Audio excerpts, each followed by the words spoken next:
Dragi pratili, večera повторно одлучив да се дружиме преко видео порака. Мислам дека така е најдобро. Ќе потешко ми е пишувањето поради проблемот со видео. Треба после подолго време да го читам текстот.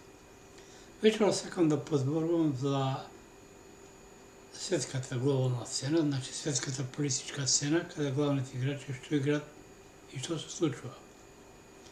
Интересна беше инаугурацијата на новиот председател на САД, Џо Бајден или Џозеф Бајден, како сакате кажете. Се забележа дека има повеќе двојници. Тоа го кажува и видеото кој покрај моето ќе ви го постирам сега. Значи, овој Џо Бајден што гледаме не е вистинскиот Бајден. И не случајно, он прво што направи побара од Руската федерација или од Русија да продолжи договор со Старт 3. Тоа е договор за стратешко нуклеарно наоружување, кој истекуваше на 5 февруари година. Значи се продолжи буквално под сите руски услови. Зошто? Бидејќи тоа за оваа одлука стоеше Кина. Токму Кина. А се прашувате зошто? Кина намерно ја предизвикува конфликтот меѓу САД и Кина. Не случајно него финансираше Бајден. И не случајно во Кина вакцините што се и особено цестовите служат за ДНК. Значи нова војна. Вие ако погледнете сајтот на Светската здравствена организација, ќе видите дека најмногу има заразени во САД и најмногу починати во САД. Треба се запрашате зашто. Јас во многу мои текстови, уште пред 3 години, 4, кога не постоеше мојата веб страница, јас сум кажал дека САД ќе биде втора кинеска држава. Тоа се случува. Уште од времето кога е купена Чикагската берза или најстарата берза, која 160 години, може би ќе повеќе, кога пишува текст, прво беше 158 години стара, значи главна берза на САД, па САД потоа мораше својата берза да ја спои со берзата на Велика Британија. Значи, она почна да купува и брендирани фирми во САД. Например, во едно населба или како сакате кварт кај што се кинези, американски војници не смеат, полицајци не смеат да влезат. Дали сте слушали дека е убиен некој кинез? Не. Инаку во мене не е битно, бидејќи истражувајќи парапсихологијата, нормално морав да ги истражувам прво религиите. Тоа е стариот Новиот Завет, Талмудот, Тората, тоа се Талмуд, еврејската мудрост, Тората е нивната религијска книга, Бхагавад Гита и така натаму. Јас сум се само кажувал на најда на жолтата раса. Во моментот тоа е прави Кина, но тој ќе го уништи нив.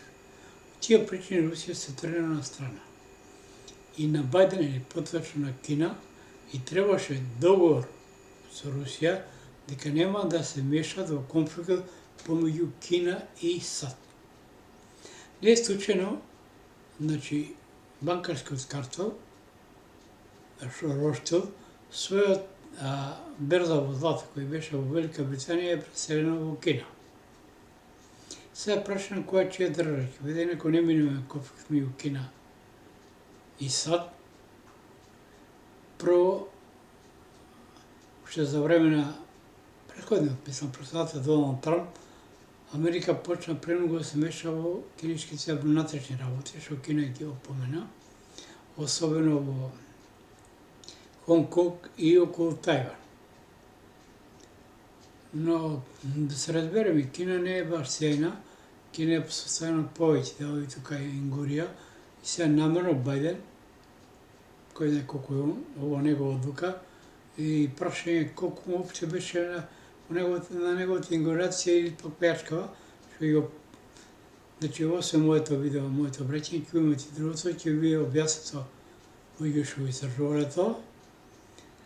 Значи, прашање е зошто ја предизвикуваат Кина. Намерно се предизвикува за Кина кои САД имаат некоја причина за завршат некоја работа. Но Кина или жолтата раса ќе уништи токму нивната алчност. Они се во моментот најсилна економска сила, они повеќе поседуваат долари отколку самиот САД. Ја бев запрепасен со информацијата која добив дека во Кина се печатат долари. Токму така. Значи не само долари. Валуците и националните валути се печатат во САД, Кина и уште не не ми текнува во момента ќе ви просете. Тоа е фрапантно, но вистини тоа. Значи ова година ќе има неминуен конфликт меѓу Кина и САД. Кој пат реков дека Русија ќе биде кој победник. Инаку кинезите се обидува да навлезат во Русија, но неколку пати во историјата, особено за време на СССР, ги изгубија сите војни, никој не успел. Значи целта на сите им беше Сибир. Бидејќи Сибир самиот е поголем од Европа, а изобилува со природни ресурси, значи Русија поседува околу 2/3 на природни ресурси. Земја што не може да биде гладна. Не беше случајно одлуката на Владимир Путин, сегашен председател на Руската федерација, кој нареди на земјоделците или луѓето што водат аграрната реформа во Русија, да се изградат пластеници, бидејќи имаат глас. Сега Русија од најголем увозник на храна стана извозник, особено на пшеница. Вие во Русија во секој време имате домати, краставици, свеши.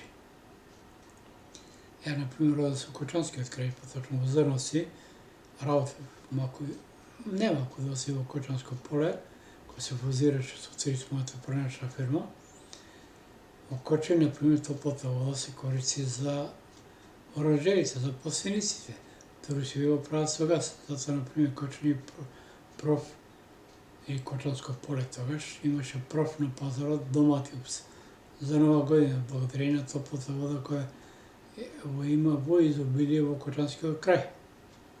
Но да не должам тоа, сакам повторно да се вратам на светската политичка сцена, значи ова година не минува некасно следната конфликт помеѓу Кина и САД. Инаку овие што зборува за златата милијарда, тоа е трагикомична теорија, зашто ќе ви кажам.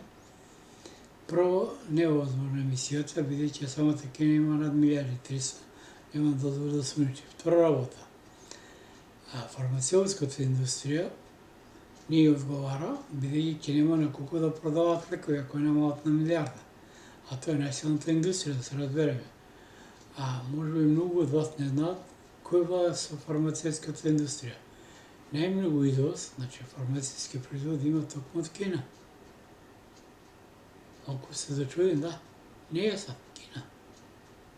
Не случајно и повторно се појави и Бајден исто го повторно, што беше уште пред 30 години, дека Русија повеќе не е непријател број 1 на САД, туку и Кина.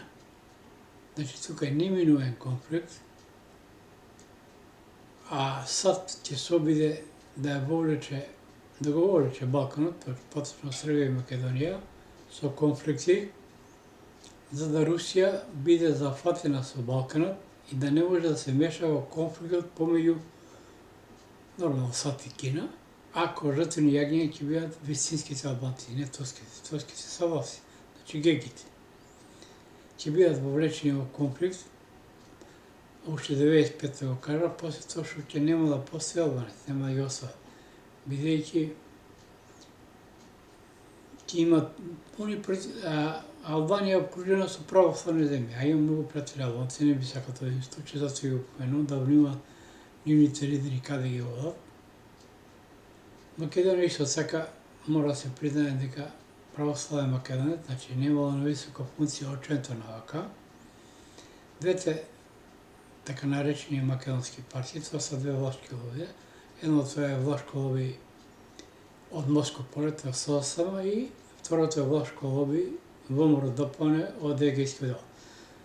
Ја, например, СДСМ не може да не забележам што немале македонец на лидерската функција, значи нити Црвенковски, нити Бучковски македонец, нити Заев, зборам етнички македонец, но забележувам, бидејќи се граѓанска држава, не може да стават и Албанија, што сакат може да стават. Но забележувам на ВМРО ДПМНЕ. Јас согласен се на работа со СДСМ дека ВМРО никој не сме да го потреба. Това припаѓа на дел од историјата. А ДПМН значи Демократска партија за македонско национално единство. На трагикомично они 30 години постојат. Они за 30 години избраа ниту еден етнички македонски лидер. Нити е тоа татарчето, кој е постојано турско од бугарско-турско семејство, значи зборувам за Љупчо Татарчето. Груевски е Числав, Мицковски е северско-влашко потекло. Зошто не каже дека неговите се од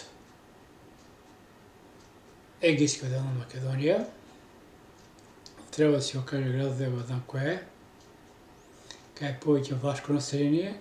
Баба му е еврејка. Од тие причини и Мизрахи во Централниот комитет на ВМРО ДПМН.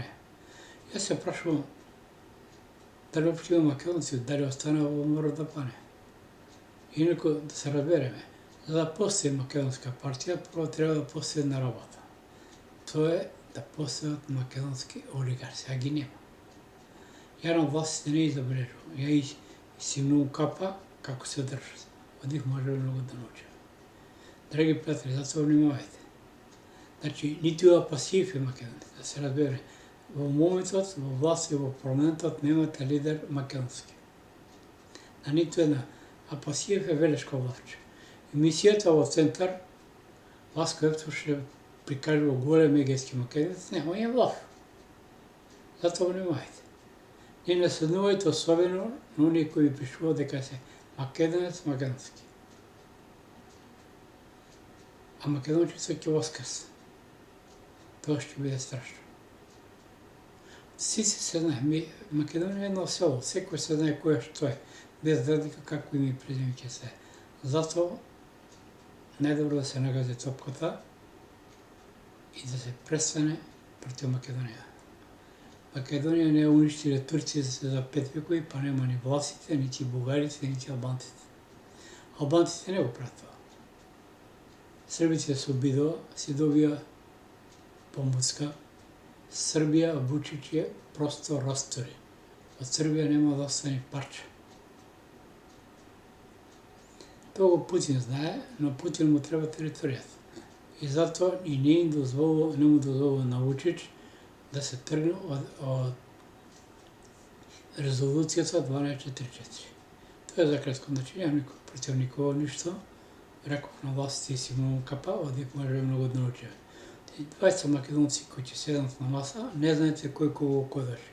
Че не случајно пред малку ја постира фотографијата со Гоце Делчев, кој вели јас не познавам народ кој повеќе страдал од своите изроди отколку македонскиот. Значи македончето се продава за шарено во моќ. За жал и денеска е така. Се прашувам да не сум последен мохиканец. Ја целиот мој живот и твореше посветен на Македонија. Но трагикомично кога помислам, се наоѓам во ликот на Дон Кихот, кој цел живот се борил со ветерици. Драги пријатели, добра ноќ. И во сон, и во веќе.